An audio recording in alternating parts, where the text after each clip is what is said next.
ಆತ್ಮೀಯ ಸ್ಪರ್ಧಾ ಮಿತ್ರರೇ, ಎಲ್ಲರಿಗೂ ನಮ್ಮ ಯೂಟ್ಯೂಬ್ ಚಾನಲ್ಗೆ ಸ್ವಾಗತ. ಈಗ ನಾವು ಶೈಕ್ಷಣಿಕ ಮನೋವಿಜ್ಞಾನದ ಲಾಸ್ಟ್ ಮಿನಿಟ್ ರಿವಿಷನನ್ನು ಮಾಡ್ತಾ ಇದ್ವಿ. ವೆರಿ ಇಂಟ್ರೆಸ್ಟಿಂಗ್ ಆಗಿ ಕೆಲವೊಂದಿಷ್ಟು ಕ್ವಶನ್ಸ್ಗಳನ್ನು ನೋಡ್ತಾ ಇದ್ವಿ. ಹೊಸ ಕ್ವಶನ್ ಬ್ಯಾಂಕ್ PDF ಅನ್ನು ತಂದಿದ್ದೆ ನಿಮ್ಮ ಮುಂದೆ. ಈಗ ಆಲ್ರೆಡಿ ನಮ್ಮ ಫಸ್ಟ್ 1ನೇ ಭಾಗ ವಿಡಿಯೋದಲ್ಲಿ 1ರಿಂದ 50 ಪ್ರಶ್ನೆಗಳನ್ನು ನಾವು ಸರಾಗವಾಗಿ ಸಾಲ್ವ್ ಮಾಡಿದ್ವಿ. ಈಗ 51ರಿಂದ 100 ಪ್ರಶ್ನೆಗಳ ಈ ಪಾರ್ಟ್ 2 ವಿಡಿಯೋವನ್ನು ಎಲ್ಲರೂ ನೋಡ್ತಾ ಹೋಗೋಣ. ಎಲ್ಲರಿಗೂ ನಮ್ಮ ಚಾನಲ್ಗೆ ಸ್ವಾಗತ. ಹಾಗಾದರೆ ಇವುಗಳ ಒಂದು ವಿಶ್ಲೇಷಣೆಯನ್ನು ಮಾಡ್ಕೋತಾ ಪ್ರಶ್ನೆಗೆ ಉತ್ತರವನ್ನು ನೋಡ್ಕೋತಾ ಹೋಗೋಣ. ಲಾಸ್ಟ್ ಮಿನಿಟ್ ರಿವಿಷನ್ ಆಗಿರ್ತದೆ. ನೀವೆಲ್ಲರೂ ಸೈಕಾಲಜಿಯನ್ನು ಓದಿರ್ತೀರಿ. ಇದೊಂದು ಸ್ವಲ್ಪ ನೀವು ಈ ಪ್ರಶ್ನೆಗಳು ಈ ರೀತಿ ಬರ್ತಾವ ಅಂಥೇಳಿ ಅನಾಲಿಸಿಸ್ ಮಾಡ್ತಾ ಹೋಗಿ. ಓಕೆ, ಹಾಗಾದರೆ ಫಸ್ಟ್ ಕ್ವಶನ್, ಈ ಕೆಳಗಿನ ಯಾವುದಾದರೂ ಸೃಜನಶೀಲತೆಯಲ್ಲಿ ಪ್ರಾಥಮಿಕ ಹಂತ ಗುರುತಿಸುವ ಲಕ್ಷಣವಾಗಿದೆ. ಓಕೆ, ಸೃಜನಶೀಲತೆಯ ಪ್ರಾಥಮಿಕ ಹಂತದಲ್ಲಿ ನಾವು ವಿಭಿನ್ನ ಚಿಂತನೆಯನ್ನು ಗುರುತಿಸ್ತೀವಿ. ಆಮೇಲೆ ದೈಹಿಕ ಚಟುವಟಿಕೆಗಳಾಗಿರ್ಬೋದು, ಜಾಗರೂಕತೆಯ ಲಕ್ಷಣಗಳಾಗಿರ್ಬೋದು, ಗ್ರಹಿಕಾ ಲಕ್ಷಣಗಳಾಗಿರ್ಬೋದು, ಕಲಿಕೆ ಆಗಿರ್ಬೋದು, ಇವೆಲ್ಲವೂ ಕೂಡ ಅದರ ಗುಣಲಕ್ಷಣಗಳೇ ಆಗಿರ್ತವೆ. ಸೆಕೆಂಡ್ ಕ್ವಶನ್, ಸೃಜನಶೀಲತೆಯನ್ನು ಈ ಕೆಳಗಿನ ಯಾವ ಪದದಿಂದ ಅರ್ಥೈಸಲಾಗಿದೆ ಅಂತ ಕೇಳಿದ್ರೆ ಉತ್ಪನ್ನ ಆಗಿರ್ಬೋದು, ಪ್ರಕ್ರಿಯೆ ಆಗಿರ್ಬೋದು, ನಾವೀನ್ಯತೆ ಆಗಿರ್ಬೋದು, ಇವೆಲ್ಲ ಪದಗಳಿಂದ ಅರ್ಥೈಸುವಂತಹ ಕಾನ್ಸೆಪ್ಟ ಸೃಜನಶೀಲತೆ ಆಗಿರ್ತವೆ. ದೆನ್ ಯಾವುದು ಸೃಜನಶೀಲತೆ ಪ್ರಕ್ರಿಯೆಯಲ್ಲಿ ಕಂಡು ಬರುವ ಹಂತ ಅಲ್ಲ ಅಂತ ಕೊಟ್ಟಿದ್ದಾರೆ. ಸುಪ್ತ ಚಿಂತನೆಯ ಹಂತ ಕೂಡ ಸೃಜನಶೀಲತೆ ಹಂತ ಆಗಿದೆ. ಸಿದ್ಧತೆ ಮಾಡ್ಕೋತಿರ್ತಾನೆ, ಸಾಮಾನ್ಯೀಕರಣ ಇರ್ತದೆ. ಬಟ್ ಸ್ಫೂರ್ತಿಯು ಇಲ್ಲಿ ಸೃಜನಶೀಲತೆಯ ಪ್ರಕ್ರಿಯೆಯಲ್ಲಿ ಕಂಡುಬರುವ ಹಂತ ಆಗಿರುವುದಿಲ್ಲ. ಕೆಳಗಿನವುಗಳಲ್ಲಿ ಯಾವುದು ಅಪೂರ್ಣ ಸಾಧಕರ ಗುಣಲಕ್ಷಣವಲ್ಲ ಅಂತ ಕೊಟ್ಟಿದ್ದಾರೆ. ಅಪೂರ್ಣ ಸಾಧಕರ ಗುಣಲಕ್ಷಣ ಸಂವಹನ ಕೌಶಲ್ಯವಾಗಿರ್ತದೆ, ಗುಣಲಕ್ಷಣವಲ್ಲ. ಉಳಿದಿದ್ದೆಲ್ಲ ಗುಣಲಕ್ಷಣ. ಉತ್ತಮ ಓದುವ ಕೌಶಲ್ಯಗಳ ಕೊರತೆ ಅಪೂರ್ಣ ಸಾಧಕರಾಗ್ತಾರೆ. ನಾಚಿಕೆ ಸ್ವಭಾವ, ಇವರು ಅಪೂರ್ಣ ಸಾಧಕರು. ಶಾಲಾ ಚಟುವಟಿಕೆಗಳಲ್ಲಿ ಆಸಕ್ತಿಯ ಕೊರತೆ, ಇವರು ಕೂಡ ಪರಿಪೂರ್ಣ ಸಾಧಕರಾಗಬೇಕು ಅಂದರೆ ಉತ್ತಮ ಓದುವ ಕೌಶಲ್ಯವಿರಬೇಕು, ನಾಚಿಕೆ ಸ್ವಭಾವ ಇರಬಾರ್ದು, ಕೀಳರಿಮೆ ಇರಬಾರ್ದು, ಶಾಲಾ ಚಟುವಟಿಕೆಗಳಲ್ಲಿ ಉತ್ತಮ ಆಸಕ್ತಿ ಇರಬೇಕು, ಸಂವಹನ ಕೌಶಲ್ಯ. ಇದು ಪೂರ್ಣ ಸಾಧಕರ ಗುಣಲಕ್ಷಣ, ಇದು ಸಂವಹನ ಕೌಶಲ್ಯ. ಅವ್ರೇನು ಕೇಳಿದ್ದಾರೆ? ಅಪೂರ್ಣ ಸಾಧಕರ ಗುಣಲಕ್ಷಣವಲ್ಲ ಅಂಥೇಳಿ ಕೇಳಿದ್ದಾರೆ. Okay, yes. Then next question, ಅಪೂರ್ಣ ಸಾಧಕರಂದರೆ ಯಾರು ಅನ್ನುವಂಥ ಪ್ರಶ್ನೆ. ಸಹಜತೆಗಿಂತ ಕೆಳಮಟ್ಟದ ಶೈಕ್ಷಣಿಕ ಸಾಧನೆಯನ್ನು ತೋರಿಸುವಂಥವರೇ ಅಪೂರ್ಣ ಸಾಧಕರು. ಅರಿವಿನ ಕೌಶಲ್ಯಗಳಾದ ಗಮನ, ಸ್ಮರಣಶಕ್ತಿ, ಸಮಸ್ಯೆ ಪರಿಹಾರ ಇತ್ಯಾದಿಗಳು ಇದಕ್ಕೆ ಸಂಬಂಧಿಸಿದೆ ಅಂತ ಕೇಳಿದ್ದಾರೆ. ವ್ಯಕ್ತಿಯ ಭಾವನಾತ್ಮಕ ಸ್ಥಿತಿಯಿಂದ ಗಮನಾರ್ಹವಾಗಿ ಪ್ರಭಾವಿತರಾಗಿರುತ್ತೆ. ಅಂದರೆ ಏನು ಕಾನ್ಸೆಪ್ಟ್ ಅಂದರೆ ಗಮನ, ಸ್ಮರಣಶಕ್ತಿ, ಸಮಸ್ಯೆ ಪರಿಹಾರ ಇವು ಯಾವುದಕ್ಕೆ ಸಂಬಂಧಿಸಿದೆ ಅಂತ ಕೇಳಿದ್ದಾರೆ. ಭಾವನಾತ್ಮಕ ಸ್ಥಿತಿಗಳಿಗೆ ಸಂಬಂಧಿಸಿರುವಂಥ ಕಾನ್ಸೆಪ್ಟ್ಗಳಾಗಿರ್ತವೆ. ದೆನ್ ಕೆಳಗಿನ ಯಾವ ಹೇಳಿಕೆಯು ಭಾವನೆ ಮತ್ತು ಅರಿವಿನ ಬಗ್ಗೆ ಸರಿಯಾದ ಹೇಳಿಕೆಯಾಗಿದೆ ಅಂತ. ಹೆಚ್ಚಿನ ಒತ್ತಡವು ಕಲಿಕೆಯನ್ನು ಉತ್ತೇಜಿಸುತ್ತದೆ. ಓಕೆ, ಹೆಚ್ಚಿನ ಒತ್ತಡವು ಕಲಿಕೆಯನ್ನು ಉತ್ತೇಜಿಸುತ್ತದೆ. ಬಾಲಾಪರಾಧಿ ಎಂದು ಯಾವ ವಯಸ್ಸಿನ ವರ್ಗದವನ್ನು ವ್ಯಾಖ್ಯಾನಿಸಲಾಗಿದೆ? 18 ವರ್ಷದ ಕೆಳಗಿನ ಮಕ್ಕಳನ್ನು ಬಾಲ ಅಪರಾಧಿ ಅಂಥೇಳಿ, 18 ವರ್ಷ ದಾಟಿದು ಅಂದ್ರೆ ಅವ ಅಪರಾಧಿ ಅಥವಾ ವಯಸ್ಕ ಅಪರಾಧಿ ಅಂಥೇಳಿ ಗುರುತಿಸ್ತಾರೆ. ಬಾಲಾಪರಾಧವು ಸಾಮಾನ್ಯವಾಗಿ ಇದರೊಂದಿಗೆ ಸಂಬಂಧಿಸಿದೆ. ಬಾಲಾಪರಾಧವು ಮನೆಯ ಕಲುಷಿತ ವಾತಾವರಣ, ಕರೆಕ್ಟ, ಕುಟುಂಬದ ಅಪಶ್ರುತಿ, ಸೂಕ್ತವಲ್ಲದ ಶಿಸ್ತು, ಮನೆಯಲ್ಲಿ ಪರಿಸರ ಹಂಗಿತ್ತು, ಮನೆಯಾಗ ತಂದೆ ತಾಯಿಗಳು ಆ ರೀತಿಯಾಗಿ ಸಂಸ್ಕೃತಿಯನ್ನು ಕಲಿಸಿರಲಿಲ್ಲ, ನೀತಿ ಇರಲಿಲ್ಲ, ಮತ್ತು ಶಿಸ್ತಿರಲಿಲ್ಲ ಮನುಷ್ಯಾಗ, ಅಥವಾ ಕುಟುಂಬದಲ್ಲಿ ಆ ರೀತಿಯಾದಂತಹ ವಾತಾವರಣ ಮೊದಲಿಂದ ಕ್ರಿಯೇಟ್ ಆಗಿತ್ತು ಅಂದ್ರೆ ಅಪರಾಧ ಮಾಡುವಂತಹ ಗುಣವನ್ನು ಸಣ್ಣ ವಯಸ್ಸಿನಿಂದ ಬೆಳೆಸ್ಕೋತ ಬಂದಿರ್ತದೆ ಮಗು. ಈ ಮೇಲಿನ ಎಲ್ಲವೂ ಕೂಡ ಬಾಲಾಪರಾಧದ ಒಂದು ಸಂಬಂಧಿಕ ವಸ್ತುಗಳೇ ಆಗಿರ್ತವೆ. ನೆಕ್ಸ್ಟ್, ಬಾಲಾಪರಾಧಿ ನ್ಯಾಯದಲ್ಲಿ ಎಷ್ಟು ಸಿದ್ಧಾಂತಗಳಿವೆ ಅಂತ ಕೊಟ್ಟಿದ್ದಾರೆ. ಬಾಲಾಪರಾಧಿ ನ್ಯಾಯದಲ್ಲಿ 3 ಸಿದ್ಧಾಂತಗಳು ಕಂಡುಬರ್ತವೆ. 3 ಸಿದ್ಧಾಂತಗಳು. ಡಿಸ್ಲೆಕ್ಸಿಯಾ ಈ ಸಾಮರ್ಥ್ಯದ ಕಲಿಕಾ ನ್ಯೂನತೆ ಯಾವುದು ಅಂತ ಕೊಟ್ಟಿದ್ದಾರೆ. ಓದುವುದು. ಓಕೆ, ಡಿಸ್ಲೆಕ್ಸಿಯಾ ಅಂದರೆ ಓದುವುದು. ಇನ್ನೊಂದು ಬರ್ತದೆ ಡಿಸ್ಕ್ಯಾಲ್ಕುಲಿಯಾ ಅಂಥೇಳಿ. ಗಣಿತದಲ್ಲಿ ಒಂದು ಕೊರತೆ ಅಥವಾ ನ್ಯೂನತೆ ಹೊಂದಿರುವವರಿಗೆ ಡಿಸ್ಕ್ಯಾಲ್ಕುಲಿಯಾ ಅಂಥೇಳಿ ಕರೀತಾರೆ. ಇವು ಕೂಡ ಎಕ್ಸಾಮಿನೇಷನ್ಗೆ ಇಂಪಾರ್ಟೆಂಟ್ ಆಗಿರ್ತವೆ. ಕಲಿಕೆಯಲ್ಲಿ ಹಿಂದುಳಿಯುವಿಕೆಯು ಕೆಳಗಿನ ಒಂದನ್ನು ಬಿಟ್ಟು ಯಾವುದರಿಂದಲಾದರೂ ಉಂಟಾಗಬಹುದು ಅಂತ ಕೊಟ್ಟಿದ್ದಾರೆ. ಕಲಿಕೆಯಲ್ಲಿ ಹಿಂದುಳಿಕೆ ಉಂಟಾಗಬೇಕು ಅಂದರೆ ಶಿಕ್ಷಕರ ಬೋಧನೆ, ಮಂದಬುದ್ಧಿ, ಶೈಶವಾವಸ್ಥೆಯಲ್ಲಿ ಮಾನಸಿಕ ಇವೆಲ್ಲದರಿಂದನೂ ಕಲಿಕೆಯಲ್ಲಿ ಹಿಂದುಳಿಕೆ ಉಂಟಾಗ್ತದೆ. ಬಟ್ ಪ್ರಸವ ಪೂರ್ವ ಹಂತದಲ್ಲಿ ಮದ್ಯಪಾನ ಮಾಡುವುದು ಇದು ಕಲಿಕೆಯಲ್ಲಿ ಹಿಂದುಳಿಕೆಗೆ ಸಂಬಂಧ ಇಲ್ಲದೇ ಇರುವಂತಹ ಆಪ್ಷನ್ ಆಗಿದೆ. ಕಲಿಕಾ ದೌರ್ಬಲ್ಯಕ್ಕೆ ಕಾರಣ ಏನು ಅಂತ ಕೊಟ್ಟಿದ್ದಾರೆ. ಕಲಿಕಾ ದೌರ್ಬಲ್ಯಕ್ಕೆ ಕಾರಣ ದೈಹಿಕ ಅಂಶನೂ ಆಗಿರ್ಬೋದು, ಪರಿಸರದ ಅಂಶನೂ ಆಗಿರ್ಬೋದು, ಮನೋವೈಜ್ಞಾನಿಕ ಅಂಶಗಳು ಆಗಿರ್ಬೋದು. ಮಾನಸಿಕವಾಗಿ ನ್ಯೂನ್ಯತೆಯೂ ಇದ್ರೂ ಕಲಿಕೆ ಸರಿಯಾಗಿ ಆಗಂಗಿಲ್ಲ. ದೈಹಿಕವಾಗಿ ನ್ಯೂನ್ಯತೆ ಇದ್ರೂ, ಫಾರ್ ಎಕ್ಸಾಂಪಲ್ ನಮಗೆ ನೋಡ್ರಿ, ಒಂದು ನೆಗಡಿ ಅಥವಾ ಕೆಮ್ಮ ಅಥವಾ ಜ್ವರ ಇತ್ತಂದ್ರೆ ಯಾರು ಏನು ಕಲಿಸಿರೋ ಕೇಳೋಕೆ ಇಂಟ್ರೆಸ್ಟೇ ಇರೋಂಗಿಲ್ಲ. ಓಕೆ, ಬರೀ ಸಣ್ಣ ರೋಗಗಳು. ಇನ್ನು ದೈಹಿಕ ನ್ಯೂನ್ಯತೆ, ಕೈ ಕಾಲ ಇರಲಿಲ್ಲ ಅಂದ್ರೆ ಅದು ಅವಾಗವಾಗ ಕೊರಿತಾ ಇರ್ತದೆ ಯಾವಾಗಲೂ ಮಾನಸಿಕವಾಗಿ. ಹಾಗಾಗಿ ಅಲ್ಲಿ ಕೂಡ ಕೆಲಸ ಆಗಂಗಿಲ್ಲ. ಪರಿಸರದ ಅಂಶಗಳು ಕೂಡ ಕಲಿಕೆಯಲ್ಲಿ ಪ್ರಮುಖ ಪಾತ್ರವನ್ನು ವಹಿಸ್ತಿರ್ತಾವೆ. ನಮ್ಮ ಸುತ್ತಮುತ್ತಲಿನ ಎನ್ವೈರ್ಮೆಂಟ್ ಮ್ಯಾಗ ನಮ್ಮ ಕಲಿಕೆ ಡಿಪೆಂಡ್ ಆಗಿರ್ತದೆ. ಹಾಗಾಗಿ ಮೇಲಿನ ಎಲ್ಲವೂ ಕೂಡ ಕಲಿಕೆಯ ದೌರ್ಬಲ್ಯಕ್ಕೆ ಆಗಿರ್ಬೋದು, ಕಲಿಕೆಯ ಪ್ರಾಬಲ್ಯಕ್ಕಾಗಿರ್ಬೋದು, ಎಲ್ಲವೂ ಕೂಡ ಕಾರಣಗಳೇ. ಕೆಳಗಿನವುಗಳಲ್ಲಿ ಯಾವುದು ಭಾಷಾ ದೌರ್ಬಲ್ಯವನ್ನು ಸೂಚಿಸ್ತದೆ ಅಂತ ಕೇಳಿದರು. ಅಕ್ಷರದ ಪುನರಾವರ್ತನೆ ಭಾಷಾ ದೌರ್ಬಲ್ಯವನ್ನು ಸೂಚಿಸ್ತದೆ. ಅಕ್ಷರಗಳನ್ನು ಹೊಳೆ ಮಳೆ ಹೇಳ್ಕೋತಾ ಇದ್ದು ಅಂದರೆ ಸರಿಯಾದಂತಹ ಭಾಷೆಯ ಪ್ರಾವೀಣ್ಯತೆಯನ್ನು ನಾವು ಹೊಂದಿಲ್ಲ ಅನ್ನೋದು ಸೂಚಿಸ್ತದೆ. ಭಾಷಾ ದೌರ್ಬಲ್ಯವನ್ನು ಹೋಗಲಾಡಿಸಲು ಸಲಹೆ ನೀಡಿದ ಭಾಷಾ ತಜ್ಞ ಯಾರು ಅಂತ ಕೊಟ್ಟಿದ್ದಾರೆ. ವಾನ್ ರಿಫ್ಟನ್, ಇವರೊಬ್ಬರು ಭಾಷಾ ತಜ್ಞರು. ಭಾಷಾ ದೌರ್ಬಲ್ಯ ಹೋಗಲಾಡಿಸಲು ಯಾವ ಚಟುವಟಿಕೆ ಸೂಕ್ತವಾಗಿದೆ ಅಂತ, ಬಾಯಿದರಿ ಚಟುವಟಿಕೆ. ಬಾಯನ್ನು ತೆರೆದು ಮಾತನಾಡುವಂತಹ ಚಟುವಟಿಕೆ ಬಾಯಿದರಿ ಚಟುವಟಿಕೆ ಆಗಿರ್ತದೆ. ಭಾಷೆಯ ಒಂದು ದೌರ್ಬಲ್ಯವನ್ನು ಅವಾಗವಾಗ ಸರಿಯಾಗಿ ಮಾತನಾಡುವುದರ ಮೂಲಕ ನಾವು ಹೋಗಲಾಡಿಸ್ಬೋದು. ದೆನ್ ಭಾಷಾ ದೌರ್ಬಲ್ಯವುಳ್ಳ ಮಕ್ಕಳು ಯಾವ ವಿಷಯದಲ್ಲಿ ತೊಂದರೆ ಅನುಭವಿಸ್ತಾರ ಅಂದರೆ ವಿಷಯದ ಅಭಿವ್ಯಕ್ತಿಯ ವಿಷಯದಲ್ಲಿ ಅವರ ತೊಂದರೆಯನ್ನು ಅನುಭವಿಸ್ತಾರೆ. ಉಳಿದಿದ್ದು ಯಾವ ಆಪ್ಷನು ಅಷ್ಟು ಕರೆಕ್ಟ್ ರಿಲೆವೆಂಟ್ ಆಗಂಗಿಲ್ಲ. ವಾನ್ ರಿಫ್ಟನ್ರ ಪ್ರಕಾರ ಭಾಷಾ ದೌರ್ಬಲ್ಯ ಹೋಗಲಾಡಿಸಲು ಯಾವ ರೀತಿಯ ಪರಿಸರ ಹಿತಕರ? ಕೌಟುಂಬಿಕ ಪರಿಸರ ಹಿತಕರ. ಯಾಕಂದ್ರೆ ಭಾಷಾ ದೌರ್ಬಲ್ಯ ಕುಟುಂಬದವ್ರ ಜೊತೆ ಮಾತಾಡ್ತಾ ಉನ್ನತ ಮಟ್ಟದ ಭಾಷೆಯನ್ನು ರೂಢಿಸ್ಕೊಳ್ಬೋದು. ಸ್ವಲೀನತೆಯನ್ನು ಇದರೊಂದಿಗೆ ಗುಣಪಡಿಸಬಹುದು. ಸ್ವಲೀನತೆಯನ್ನು ಯಾವುದರೊಂದಿಗೆ ಯಾವುದೂ ಅಲ್ಲ ಅಂತ ಕೊಟ್ಟಿದ್ದಾರೆ. It means what? ವರ್ತನೆಯ ಚಿಕಿತ್ಸೆ, ಔಷಧಿಗಳು, ಮೆದುಳಿನ ಶಸ್ತ್ರಚಿಕಿತ್ಸೆ, ಯಾವುದೂ ಕೂಡ ಸ್ವಲೀನತೆಯನ್ನು ಗುಣಪಡಿಸಲು ಇರುವಂಥ ಸಾಧನಗಳು ಅಲ್ವೇ ಅಲ್ಲ. ಯಾವ ಶೈಕ್ಷಣಿಕ ಹಂತದಲ್ಲಿ ಸ್ವಲೀನತೆ ಹೊಂದಿರುವ ವ್ಯಕ್ತಿಗಳನ್ನು ಮೊದಲು ಗುರುತಿಸಲಾಗುವುದು ಅಂತ ಕೊಟ್ಟಿದ್ದಾರೆ. ಶಾಲಾ ಪೂರ್ವ ಹಂತದಲ್ಲಿ ಇಂತಹ ವ್ಯಕ್ತಿಗಳನ್ನು ಗುರುತಿಸಬಹುದು. ಹಿಂದುಳಿದ ಮಕ್ಕಳಿಗೆ ಇರುವ ಪರಿಣಾಮಕಾರಿ ಪರಿಹಾರ ಯಾವುದು ಅಂದರೆ ವೈಯಕ್ತಿಕ ಗಮನ ನೀಡುವುದು ಅವರಿಗೆ ಒಂದು ಎಫೆಕ್ಟಿವ್ ಆದಂತಹ ಕಾನ್ಸೆಪ್ಟ್. ಸೆರೆಬ್ರಲ್ ಪಾಲ್ಸಿಯನ್ನು ಮೊದಲು ವಿವರಿಸಿದವರು ಯಾರು ಅಂದರೆ ವಿಲಿಯಂ ಲಿಟಲ್. ಓಕೆ, ಜಸ್ಟ್ ನೀವು ನೋಡ್ಕೋತ ಹೋಗ್ರಿ, ಅದನ್ನು ಎಕ್ಸ್ಪ್ಲನೇಷನ್ ಮಾಡೋ ಅವಶ್ಯಕತೆ ಇಲ್ಲ.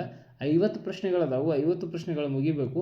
ಹಾಗಾಗಿ ಇವು ಜಸ್ಟ್ ನೀವು ಅದ್ರ ಬಗ್ಗೆ ನೀವು ಶಾರ್ಟ್ ನೋಟ್ಸನ್ನು ಮಾಡ್ಕೋಬಹುದು, ಅಥವಾ ನೀವು ಇದ್ರ ಬಗ್ಗೆ ನೋಟ್ಸನ್ನು ರೆಡಿ ಕೂಡ ಮಾಡ್ಕೋಬಹುದು. ನೀವು ಓದಿರುವಂಥ ನೋಟ್ಸ್ಗಳಲ್ಲಿ ಜಸ್ಟ್ ನಾನು ಪ್ರಶ್ನೆಗಳನ್ನು ತೋರಿಸೋ ಸಂಬಂಧ ಈ PDF ನಿಮ್ಮ ಮುಂದೆ ತರ್ತಾ ಇದ್ದೀನಿ.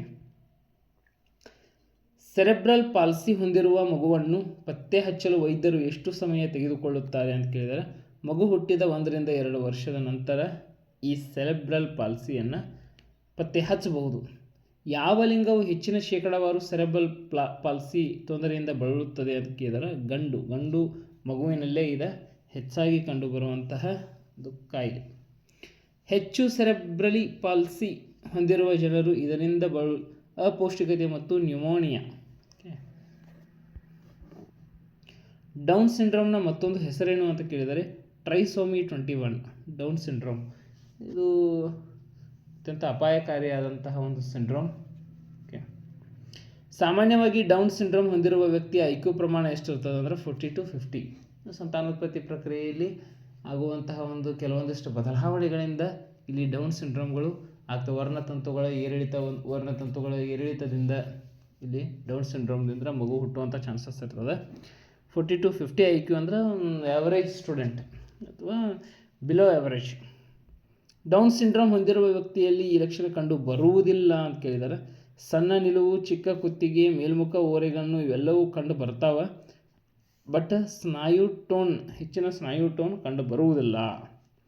ಡೌನ್ ಸಿಂಡ್ರೋಮ್ ಹೊಂದಿರುವ ಮಗು ಕ್ರೋಮೋಸೋಮ್ಗಳ ಸಂಖ್ಯೆ ಎಷ್ಟು? 15 ಇದೆ ಕ್ರೋಮೋಸೋಮ್ಗಳ ಬಗ್ಗೆ. 47 ಕ್ರೋಮೋಸೋಮ್ಗಳು. Highly chromosomes are there. ತಂದೆಯಿಂದ 23 ತಾಯಿಯಿಂದ 23 ಕ್ರೋಮೋಸೋಮ್ಗೊಂದು 46 ಜೊತೆ ಕ್ರೋಮೋಸೋಮ್ಗಳಿದ್ದು ಅಂದ್ರೆ ಅದು ಸಾಮಾನ್ಯ ಮಗುವಾಗಿರ್ತದೆ. ಇದೊಂದು ಹೆಚ್ಚು ಆಯಿತು ಅಂದ್ರೆ ಅದು ಡೌನ್ ಸಿಂಡ್ರೋಮ್ ಹೊಂದಿರುವಂಥ ಇದು ಸಾಮಾನ್ಯ ಮಗುವಿನ ಗುಣಲಕ್ಷಣವನ್ನು ಹೊಂದಿಲ್ಲದೆ ಬೆಳೆಯುವಂಥ ಒಂದು ಮಗುವಾಗಿರ್ತದೆ. ಡೌನ್ ಸಿಂಡ್ರೋಮ್ ಹೊಂದಿರುವ ಮಕ್ಕಳು ತಮ್ಮ ನಾಲಿಗೆಯನ್ನು ಹೊರಚಾಚಿಕೊಳ್ಳಲು ಕಾರಣ ಏನು ಅಂತ ಕೇಳಿದರೆ, ಸರಾಸರಿ ನಾಲಿಗೆಗಿಂತ ದೊಡ್ಡದು ಮತ್ತು ಸರಾಸರಿ ಬಾಯಿಗಿಂತ ಚಿಕ್ಕದಾಗಿರ್ತದೆ. ಸಾಮಾನ್ಯರಿಗಿಂತ ಬಾಯಿ ಚಿಕ್ಕದಿರ್ತದೆ, ಸಾಮಾನ್ಯರಿಗಿಂತ ನಾಲಿಗೆ ದೊಡ್ಡದಿರ್ತದೆ. ಹಾಗಾಗಿ ಯಾವಾಗಲೂ ನಾಲಿಗೆಯನ್ನು ಹೊರಗಿಡುವಂಥ ಸ್ಥಿತಿ ಒಳಗೆ ಈ ಮಕ್ಕಳು ಇರ್ತಾರೆ. ADHD ನ್ಯೂನತೆಯನ್ನು ಹೊಂದಿರುವ ಮಕ್ಕಳು ಕೆಳಗಿನ ಯಾವ ಮೆದುಳಿನ ಪ್ರದೇಶದಲ್ಲಿ ಕೊರತೆಯನ್ನು ಹೊಂದಿರ್ತಾರೆ? ಕಾರ್ಯನಿರ್ವಹಣೆಯ ಪ್ರದೇಶದಲ್ಲಿ ಕೊರತೆಯನ್ನು ಹೊಂದಿರ್ತಾರೆ. ಯಾವುದು ADHDಯ ಲಕ್ಷಣ ಅಲ್ಲ ಅಂತ ಕೇಳಿದರೆ, ತೊದಲುವಿಕೆ ಇದರ ಲಕ್ಷಣ ಅಲ್ಲ. ಅಜಾಗರೂಕತೆ, ಹಠಾತ್ ಪ್ರಕ್ರಿಯೆ, ಚಡಪಡಿಸುವಿಕೆ ADHDಯ ಲಕ್ಷಣ ಆಗಿರ್ತದೆ. ಮಕ್ಕಳು ಅಥವಾ ವಯಸ್ಕರಲ್ಲಿ ADHD ಚಿಕಿತ್ಸೆಗಾಗಿ ಯಾವ ವರ್ಗದ ಔಷಧಿಯನ್ನು ಬಳಸಲಾಗುವುದಿಲ್ಲ ಅಂತ ಕೇಳಿದರೆ, ಆ್ಯಂಟಿಸೈಕೋಟಿಕ್ ಔಷಧಿಗಳನ್ನು ಬಳಸಂಗಿಲ್ಲ. ಓಕೆ, ಉಳಿಕಿದ ಔಷಧಿಗಳನ್ನು ಯೂಸ್ ಮಾಡ್ತಾರೆ. ಸಂವಿಧಾನವು ಇಲ್ಲಿಯವರೆಗೆ ಎಷ್ಟು ಪರಿಶಿಷ್ಟ ಪಂಗಡವನ್ನು ಗುರುತಿಸಿದೆ ಅಂತ ಕೇಳಿದರೆ, 700 ಪರಿಶಿಷ್ಟ ಪಂಗಡವನ್ನು ಇಲ್ಲಿವರೆಗೂ ಫೈಂಡ್ ಔಟ್ ಮಾಡಿದೆ. 2014ರಲ್ಲಿ ಸರ್ಕಾರವು ಯಾವ ಧರ್ಮವನ್ನು ಅಲ್ಪಸಂಖ್ಯಾತರ ಗುಂಪಿಗೆ ಸೇರಿಸಲಾಗಿದೆ ಅಂತ ಕೇಳಿದರೆ, 2014 ಒಳಗೆ ಅಲ್ಪಸಂಖ್ಯಾತ ಮೈನಾರಿಟಿ ಒಳಗೆ ಜೈನ್ ಗುಂಪನ್ನು ಸೇರಿಸಲಾಯಿತು. ಪ್ರತಿಭಾವಂತ ಮಗುವನ್ನು ಈ ಕೆಳಗಿನ ಯಾವ ಭಾಷೆಯಲ್ಲಿ ನಿರ್ಣಯಿಸಲಾಗುವುದಿಲ್ಲ ಅಂತ ಕೇಳಿದರೆ, ನಿರರ್ಗಳತೆಯಲ್ಲಿ ನಿರ್ಣಯಿಸಲಾಗುವುದಿಲ್ಲ. ಭಾವನಾತ್ಮಕ ಪ್ರಕ್ರಿಯೆಗಳು ಯಾವಾಗಲೂ ತಾತ್ಕಾಲಿಕವಾಗಿರ್ತವೆ. ಶಾಶ್ವತ ಪ್ರಕ್ರಿಯೆಗಳೆಲ್ಲ ಭಾವನಾತ್ಮಕವಾಗಿ ತಾತ್ಕಾಲಿಕವಾದಂಥ ಪ್ರಕ್ರಿಯೆಗಳಿರ್ತವೆ. ಅವಾಗವಾಗ ಮನುಷ್ಯ ಚೇಂಜ್ ಆಗ್ತಿರ್ತಾನೆ. ಸೃಜನಶೀಲ ವ್ಯಕ್ತಿಯು ಯಾವ ಗುಣಲಕ್ಷಣ ಹೊಂದಿರ್ತಾನೆ? ಅಪಾಯವನ್ನು ಎದುರಿಸ್ತಾನೆ, ಶಿಕ್ಷಕರಿಗೆ ಪ್ರೀತಿ ಪಾತ್ರರಾಗಿರುವುದಿಲ್ಲ, ಹಾಸ್ಯ ಪ್ರಜ್ಞೆಯನ್ನು ಹೊಂದಿರುತ್ತಾನೆ. ಸೃಜನಶೀಲ ವ್ಯಕ್ತಿಯು ಇಲ್ಲಿ ಶಿಕ್ಷಕರಿಗೂ ಕೂಡ ಪ್ರೀತಿ ಪಾತ್ರನಾಗಿರ್ತಾನೆ, ಅಪಾಯವನ್ನು ಕೂಡ ಎದುರಿಸ್ತಿರ್ತಾನೆ. ಓಕೆ, ಸ್ವಲ್ಪ ಲೈನ್ ತಪ್ಪಿದೆ, ಪ್ರೀತಿ ಪಾತ್ರರಾಗಿರ್ತಾರೆ ಈ ಮೇಲಿನ ಎಲ್ಲವೂ. ಮಾನಸಿಕ ಸವಾಲುಳ್ಳಂತಹ ಮಕ್ಕಳು ವರ್ಗೀಕರಣದಲ್ಲಿ ಈ ಕೆಳಗಿನ ಯಾವ ವಿಭಾಗದ ಮಕ್ಕಳು ಸೇರಿರುವುದಿಲ್ಲ ಅಂತ ಕೇಳಿದರೆ, ನಿಧಾನವಾಗಿ ಕಲಿಯುವ ಮಕ್ಕಳು ಸೇರಿರುವುದಿಲ್ಲ. ಮಾನವರಲ್ಲಿ ಸಾರ್ವತ್ರಿಕವಾದ ವೈಯಕ್ತಿಕ ಭಿನ್ನತೆಯನ್ನು ಮೊದಲಿಗೆ ಗುರುತಿಸಿದವರು ಪ್ಲೇಟೋ, ಸಾಕ್ರಟಿಸ್ನ ಶಿಷ್ಯ ಪ್ಲೇಟೋ. ವ್ಯಕ್ತಿಗಳಲ್ಲಿ ಕಂಡುಬರುವ ಕ್ರಿಯಾತ್ಮಕ ಅಭಿವ್ಯಕ್ತಿ, ವಿವೇಚನಾ ಶಕ್ತಿ, ಸೃಜನಶೀಲತೆ, ಗ್ರಹಣ ಶಕ್ತಿ ಇವೆಲ್ಲವೂ ಕೂಡ ಈ ಭಿನ್ನತೆಗೆ ಸೇರಿವೆ ಅಂತ ಕೇಳಿದರೆ, ಮಾನಸಿಕ ಭಿನ್ನತೆಗಳಿಗೆ ಸೇರಿರುವಂಥ ಕಾನ್ಸೆಪ್ಟ್ ಆಗಿರ್ತವೆ. ಲಿಂಗತ್ವವು ಒಂದು ಸಾಮಾಜಿಕ ಪರಿಕಲ್ಪನೆ. ಗಂಡು ಅಥವಾ ಹೆಣ್ಣು ಯಾವುದಾದ್ರೂ ಒಂದು ಲಿಂಗಕ್ಕೆ ಕೊಡುವ ಆದ್ಯತೆ ಲಿಂಗ ತಾರತಮ್ಯವಾಗಿರ್ತದೆ. ಯಾವುದಾದ್ರೂ ಒಂದು ಲಿಂಗಕ್ಕೆ ನೀವು ಆದ್ಯತೆಯನ್ನು ಕೊಡತ್ತಿದ್ರಿ ಅಂದರೆ ದಟ್ ಈಸ್ ಲಿಂಗ ತಾರತಮ್ಯ ಮಾಡತ್ತಾರು ಅಂತೇಳಿ ಅನ್ಕೋಬೋದು. ಲಿಂಗತ್ವ ಒಂದು ಸಾಮಾಜಿಕ ಪರಿಕಲ್ಪನೆಯಾಗಿರ್ತದೆ.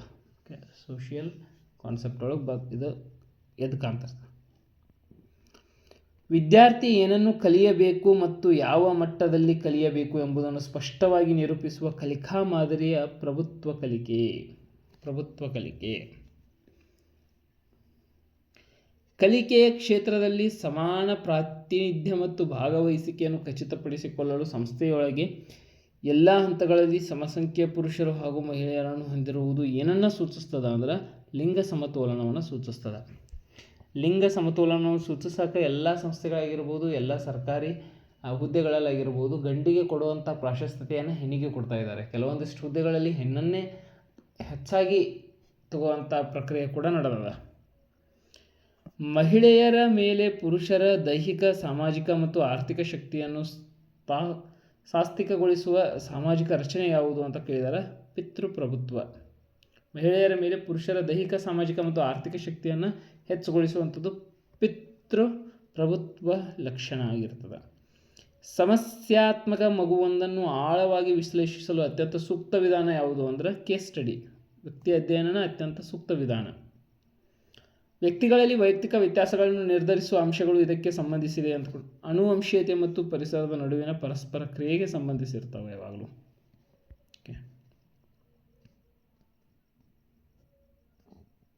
ದೆನ್ ನೆಕ್ಸ್ಟ್ ಕ್ವೆಶನ್, ಪಿಯಾಜೆರವರ ಜ್ಞಾನಾತ್ಮಕ ಸಿದ್ಧಾಂತದ ಪ್ರಕಾರ ಅಮೂರ್ತ ಚಿಂತನೆಯು ಈ ಹಂತಗಳಲ್ಲಿ ವಿಕಸನಗೊಳ್ಳುತ್ತದೆ ಅಂತ ಕೊಟ್ಟಿದ್ದಾರೆ. ಯಾವಾಗಲೂ ಅಮೂರ್ತ ಚಿಂತನೆ ಔಪಚಾರಿಕ ಕಾರ್ಯಗಳ ಹಂತದಲ್ಲಿ ವಿಕಸನಗೊಳ್ತಿರ್ತದೆ. ದೆನ್ ಕಲಿಕೆಯ ಅತ್ಯವಶ್ಯಕ ಅಂಶ ಯಾವುದು ಅಂದರೆ ಕಲಿಯುವವನ ಸಿದ್ಧತೆಯೇ ಭಾಳ ಅತಿ ಅವಶ್ಯಕವಾದಂಥ ಅಂಶವಾಗಿರ್ತದೆ. ಉತ್ತಮ ಸ್ಮೃತಿ ಶಕ್ತಿ ಎಂದರೆ ನಾವು ಪಡೆದ ಅನುಭವಗಳನ್ನು ಸಂಗ್ರಹ ಮಾಡಿಕೊಂಡು ಕೆಲವು ಕಾಲದ ನಂತರ ಅವುಗಳನ್ನು ನಮಗೆ ಬೇಕಾದಾಗ ಪುನರ್ಸ್ಮರಣೆ ಮಾಡುವಂತಹ ಸಾಮರ್ಥ್ಯನ ಉತ್ತಮ ಸ್ಮೃತಿ ಶಕ್ತಿ.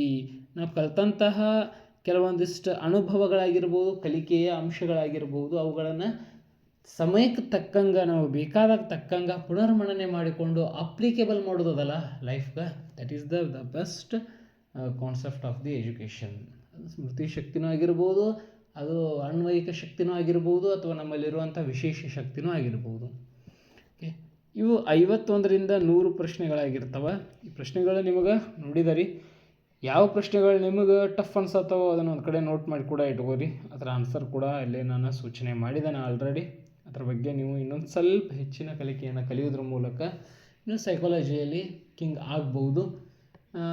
ನಾನು ಮಾಡ್ತಾ ಇರೋದು ಜಸ್ಟ್ ಕ್ವಶನ್ಸ್ಗಳನ್ನ ತೆಗೆದುಕೊಂಡು ಬಂದು ನಿಮಗೆ ಲಾಸ್ಟ್ ಮಿನಿಟ್ ರಿವಿಷನ್ ಅಂಥೇಳಿ ಕ್ವಶನ್ಸ್ಗಳನ್ನು ಅಪ್ಲಿಕೇಬಲ್ ನಾನು ತೋರಿಸ್ಕೊಡೋದು ಮೊದಲನೇ ನೀವು ಆನ್ಸರ್ಗಳನ್ನು ನೋಡಿದರೆ ನಿಮಗೆ ವೆರಿ ಈಸಿಯಾಗಿ ಗೊತ್ತಾಗ್ತದೆ. ಓಕೆ, ಇದಿರ್ತೈತಿ ಅಂಥೇಳಿ. ಇನ್ನೊಂದು ಪಾರ್ಟ್ ಅದ, ಅದು 150 ಮಟ್ಟ ಕ್ವಶನ್ಸ್ಗಳನ್ನ ಹೋಯ್ತದ. ಅದನ್ನು ಕೂಡ ವೀಕ್ಷಣೆ ಮಾಡಿ. ಈಗ ಇದನ್ನ ಯಾರು ನೋಡತ್ತೀರಿ, ಇದರ ಹಿಂದಿನ ಪಾರ್ಟ್ ಒಂದು ಅದ 1ರಿಂದ 50 ಮಟ್ಟ ಪ್ರಶ್ನೆಗಳು, ಅದನ್ನು ಕೂಡ ವೀಕ್ಷಣೆ ಮಾಡಿ. ನಿಮಗೆ ಸೈಕಾಲಜಿ ಒಳಗೆ ಪುನರ್ಮನನ ಆಗುವಂಥ ಪ್ರಶ್ನೆಗಳೇ ಇವಾಗಿರ್ತವೆ. ಮತ್ತು ಮುಂದಿನ ವಿಡಿಯೋದಲ್ಲಿ ಸಿಗ್ತೀನಿ. Thank you.